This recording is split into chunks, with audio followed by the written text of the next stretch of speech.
प्रेम से बोलिए श्री गणेश महाराज की जय। नमस्कार प्रिय भक्तगणों, स्वागत है आप सभी का आपके अपने चैनल ज्ञान रथ में। आप सभी का दिन शुभ और मंगलमय हो। श्रोताओं, आज महाशिवरात्रि का पावन पर्व है और आज बुधवार भी है। महाशिवरात्रि के पर्व होने के कारण आज के दिन का महत्व और भी बढ़ गया है। ऐसे में आज आप रसपान करेंगे भगवान श्री गणेश जी की पावन एवं प्रचलित एवं पौराणिक व्रत कथा। आइए ध्यान लगाकर रसपान करते हैं। समतापुर नगर में मधुसूदन नाम का एक व्यक्ति रहता था। वह बहुत ही धनवान था। मधुसूदन का विवाह बलरामपुर नगर की सुंदर लड़की संगीता से हुआ था। एक बार मधुसूदन अपनी पत्नी को लेने बुधवार के दिन बलरामपुर गया।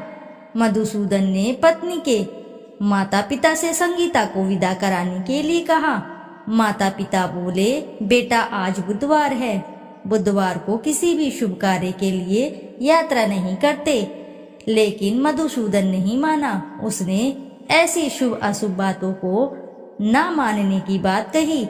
दोनों ने बैलगाड़ी से यात्रा प्रारंभ कर दी। 2 कोस की यात्रा के बाद उसकी बैलगाड़ी का एक पहिया टूट गया।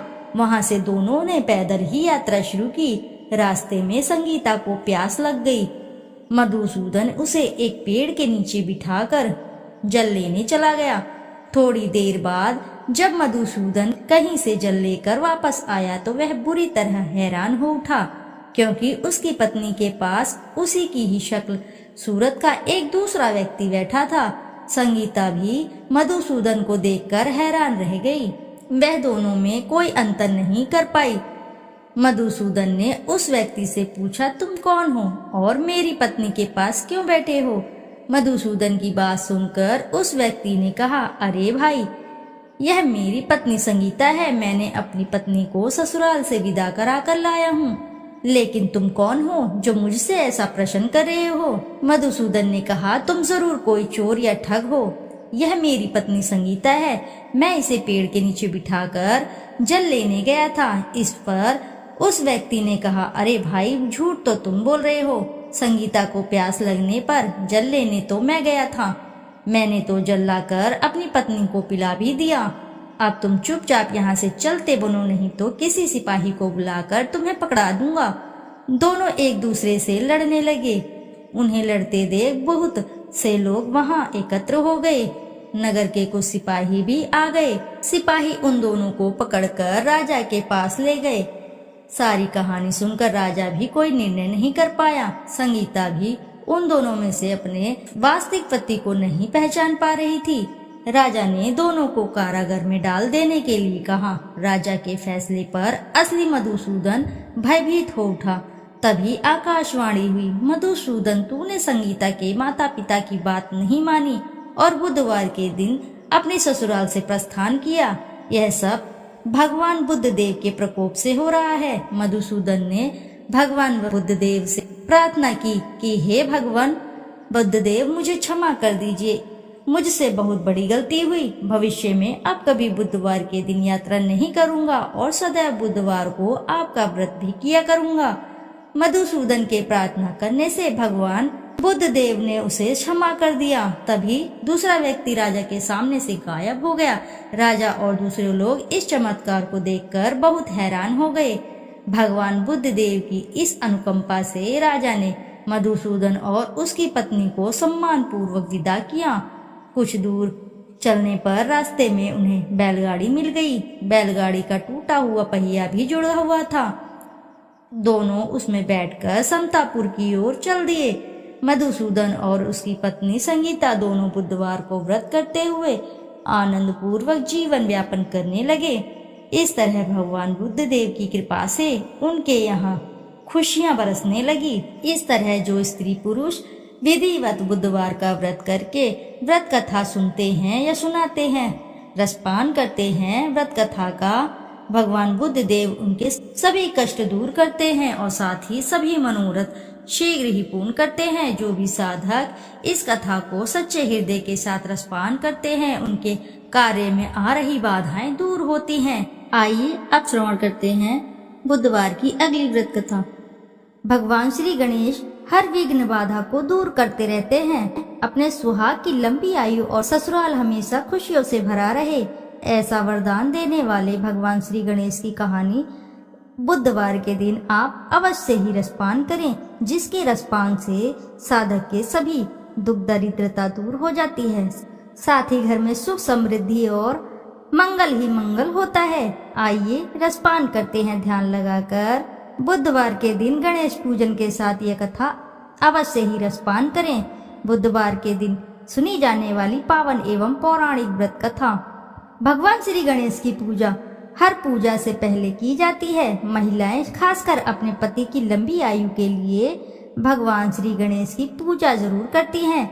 ऐसी मान्यता है कि भगवान श्री गणेश की पूजा करने से पति की लंबी आयु होने के साथ साथ ससुराल हमेशा खुशियों से भरा रहता है, वहाँ कोई भी दुख दरिद्रता नहीं आती है। आइए रसपान करते हैं ध्यान लगाकर। विघ्नहर्ता मंगल करता श्री गणेश जी की पावन एवं पौराणिक व्रत कथा।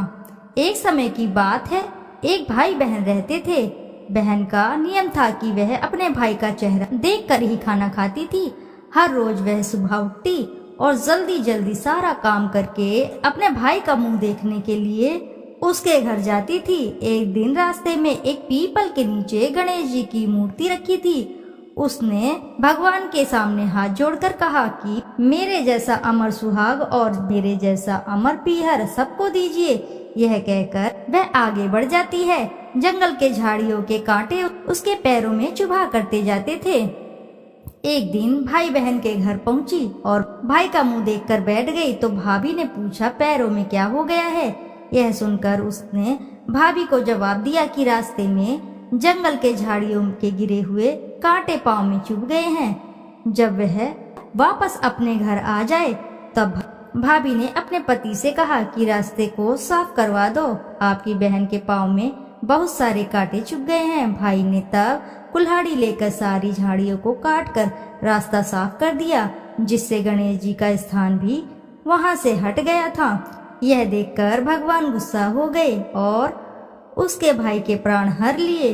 लोग अंतिम संस्कार के लिए जब भाई को ले जा रहे थे तब उसकी भाभी रोते हुए उसकी बहन आने वाली है, यह अपने भाई का मुंह देखे बिना नहीं रह सकती है, उसका यह नियम है।